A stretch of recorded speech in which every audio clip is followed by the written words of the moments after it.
Mesdames, Messieurs, bonjour. Très heureux de vous retrouver pour cette nouvelle émission Power Boost. Alors, vous le voyez, je suis ici en Camargue pour vous parler de la récolte de riz 2017. Et puis, vous découvrirez aussi dans cette émission de nombreuses nouveautés. Mais sans plus tarder, le sommaire de cette nouvelle émission Power Boost.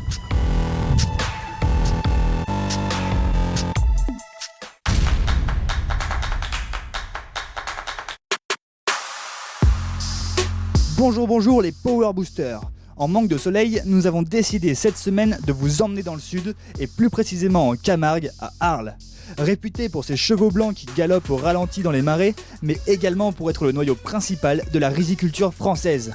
Nous rencontrerons Dorian, riziculteur, qui vous expliquera les enjeux de cette culture pas toujours facile à développer. Puis nous verrons Frédéric Logier, mécanicien qui effectue les modifications sur les moissonneuses nécessaires à cette culture. De grandes rizières impliquent de grandes customisations. Bertrand Mazel, président de l'Union des riziculteurs européens, nous parlera des enjeux économiques de cette culture pour qui il est de plus en plus difficile d'exister en France. Mais avant tout, les news. Ce mercredi, les représentants des industriels de l'agroéquipement ont dévoilé l'enquête annuelle sur la santé économique et la perception des marchés pour les constructeurs. Il en ressort que les perspectives d'évolution du chiffre d'affaires des industriels au deuxième semestre 2016 sont positives à l'export comme en France, puisque près de la moitié estiment une évolution de plus de 6%. Mais cette évolution reste relative, car rappelons que les chiffres du deuxième semestre de 2016 étaient extrêmement bas, notamment suite à la campagne 2016-2017. Cependant, le moral est plutôt bon puisqu'en 2018, près de 60% des industriels estiment que le marché va reprendre et que leur chiffre d'affaires va connaître une croissance significative en France comme à l'export, ce qui devrait se concrétiser par des créations d'emplois.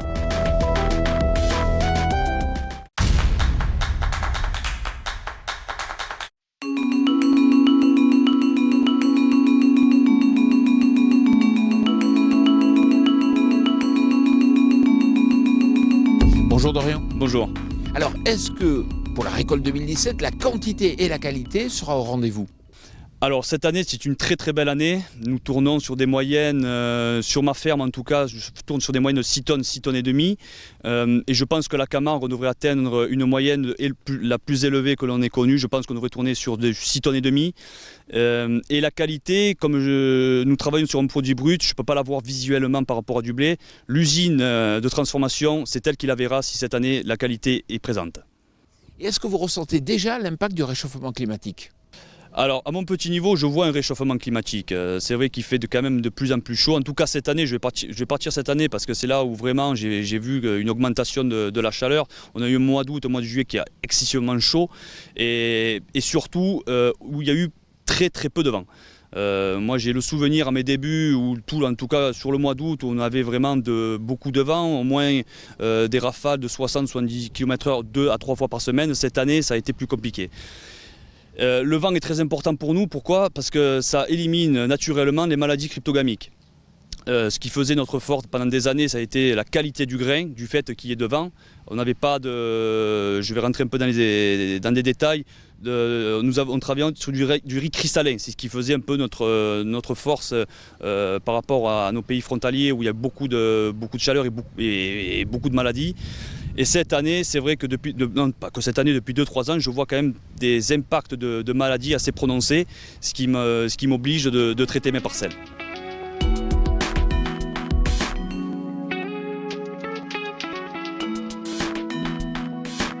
Mais c'est vrai que si vous faites du riz ici en Camargue, c'est pas vraiment un choix. Alors c'est pas un choix, c'est presque devenu une nécessité. Alors c'est vraiment pas toute la Camargue. On a un gros problème de remontée de sel. Alors on limite les remontées de sel par nos rizières. Pourquoi ? Parce que l'eau fait un peu le système d'éponge, évite une remontée par capillarité du sel. Voilà. Alors comme je vous dis, c'est pas une généralité, c'est souvent des endroits. Et après, c'est surtout dû aussi, nous avons une petite partie de nos rizières ont été faites sur des marais et ce sont dites des terres basses qui ont du mal à drainer. Et en grosse temps de pluie, par exemple, si on vient à y faire du blé sur ces terres-là, les terres se drainent très mal et on perd notre culture. Mais c'est vrai qu'aujourd'hui, c'est pas facile de vivre de la production de riz. Ah, c'est pas du tout facile. C'est une culture qui coûte quand même excessivement cher. Pour vous donner une ordre d'idée, ça coûte entre 1000 et 1200 euros l'hectare. Donc nous avons des frais, donc des semences, qui selon les semences peuvent avoisiner le 1000 euros la tonne. Donc ça représente un coût entre 200 et 250 euros l'hectare. Nous avons des coûts d'euro. On est obligé, l'eau n'est pas gratuite, on la paye. Pour vous donner une ordre d'idée, ici c'est 200 euros de l'hectare. Ensuite, le machinisme est spécifique. Comme vous avez pu voir sur la machine qui récolte le riz, il y a des accessoires bien spécifiques au riz, des chenilles, des roues maraîchères. Bon, je ne vais pas trop rentrer dans les exemples. On a besoin de roues, des roues squelettes. Et tout ça mis bout à bout, c'est une culture qui revient quand même excessivement cher. Et on a besoin aussi d'avoir de parcelles bien spécifiques, un réseau hydraulique bien spécifique, donc de l'entretien. Et tout ça mis bout à bout, ça revient quand même relativement cher. Merci beaucoup Dorian. Merci à vous. Ici en Camargue, les moissonneuses-batteuses, à peine ont-elles terminé les moissons de blé qu'elles doivent être préparées pour attaquer les moissons de riz. Et justement, nous allons rencontrer Frédéric Logier qui va nous expliquer comment on les prépare.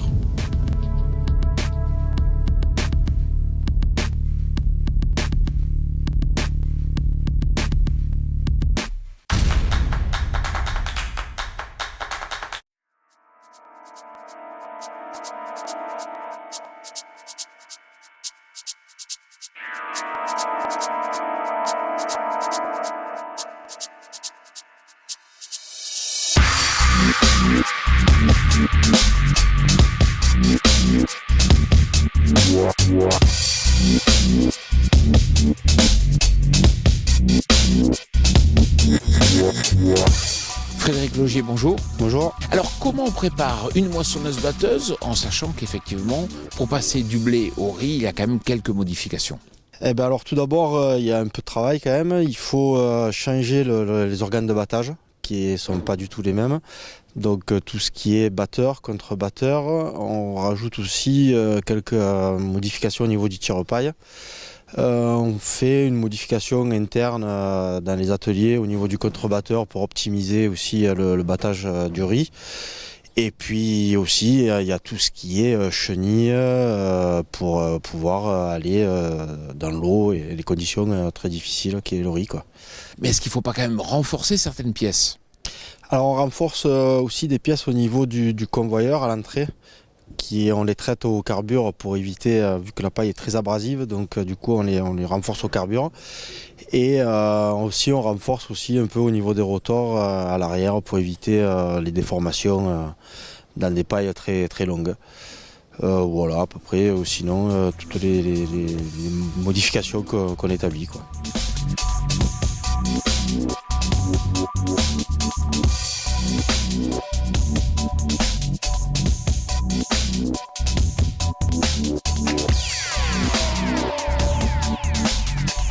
Alors c'est vrai qu'on a quand même des pailles qui sont vertes, on peut avoir des volumes importants et puis des conditions d'humidité importantes. Effectivement, est-ce qu'il y a certains concepts qui s'imposent? Alors oui, il y a les machines hybrides qui chez nous sont faites avec 2 rotors qui sont beaucoup plus adaptés par rapport à la longévité dans la journée. On peut moissonner beaucoup plus tard dans la journée, on n'est pas limité par l'humidité, contrairement à une axiale chez les concurrents qui n'aiment pas la paille verte qui passe pas après dans qu'un rotor, qui passe pas dedans.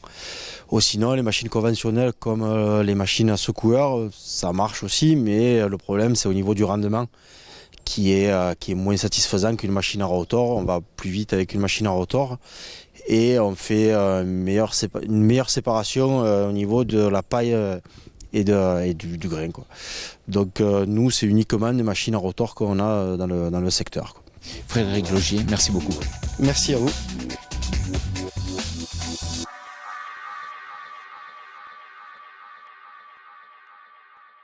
Pour bien comprendre les enjeux du développement du riz ici en Camargue, nous allons à la rencontre de Bertrand Mazel, c'est le président de l'Union des riziculteurs européens.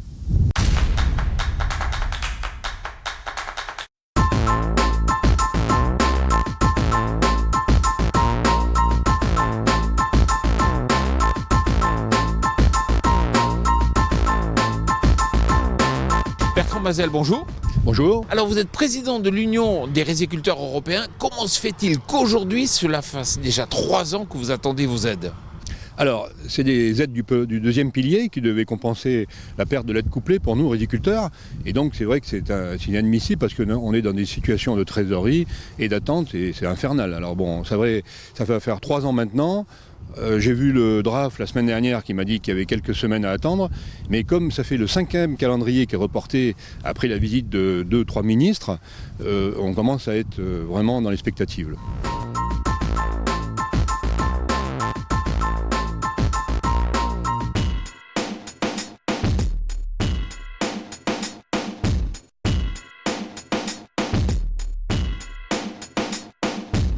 Mais si Stéphane Travers nous écoute, est-ce que c'est un problème lié au logiciel ou est-ce que c'est un problème simplement le fait qu'il n'y a plus d'argent ?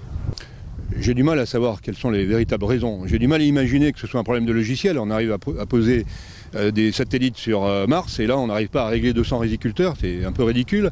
Je pense qu'il y a un problème de moyens, de transfert de moyens. Il y a eu sûrement des problèmes d'arbitrage financier entre les régions, l'État et sûrement aussi l'organisme payeur. Mais quoi qu'il en soit, si nous-mêmes on était dans cette situation-là, on serait saisis corps et âme, alors que là l'administration centrale fait comme si tout allait bien.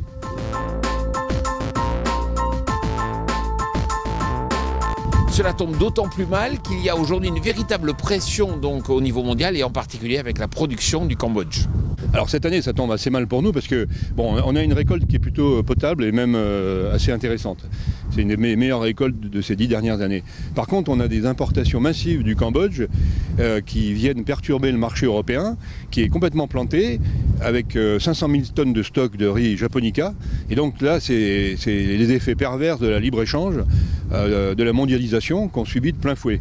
Alors c'est du dumping pour nous et c'est intolérable. Alors on a demandé une clause de sauvegarde à Bruxelles et là on a appris il y a quelques jours, commissaire européen, qu'il fallait attendre 2024 pour remettre en cause la clause de sauvegarde. Donc d'ici 2024, je pense que la riziculture européenne aura disparu si on ne trouve pas de solution avant.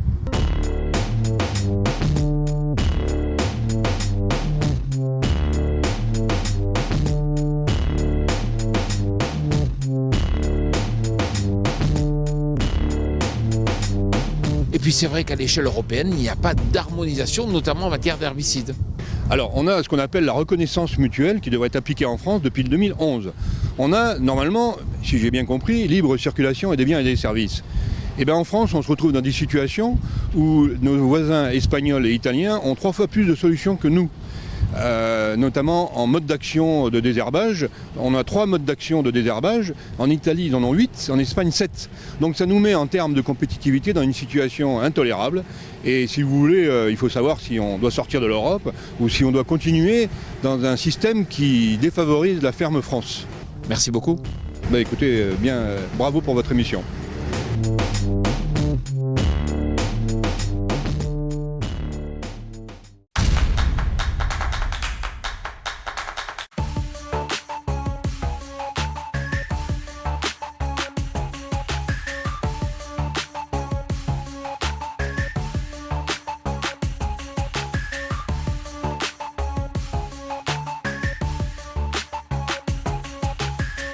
Voilà, notre émission Power Boost touche à sa fin. J'espère bien sûr qu'elle vous a plu. Alors vous savez que si vous voulez découvrir toute l'innovation appliquée à l'agriculture, il faut lire notre média partenaire Agriculture et Nouvelles Technologies. Puis pour tout savoir chaque jour sur le machinisme, si ce secteur vous passionne, il faut lire Machinisme Actualité. Quant à moi, je vous souhaite une excellente semaine.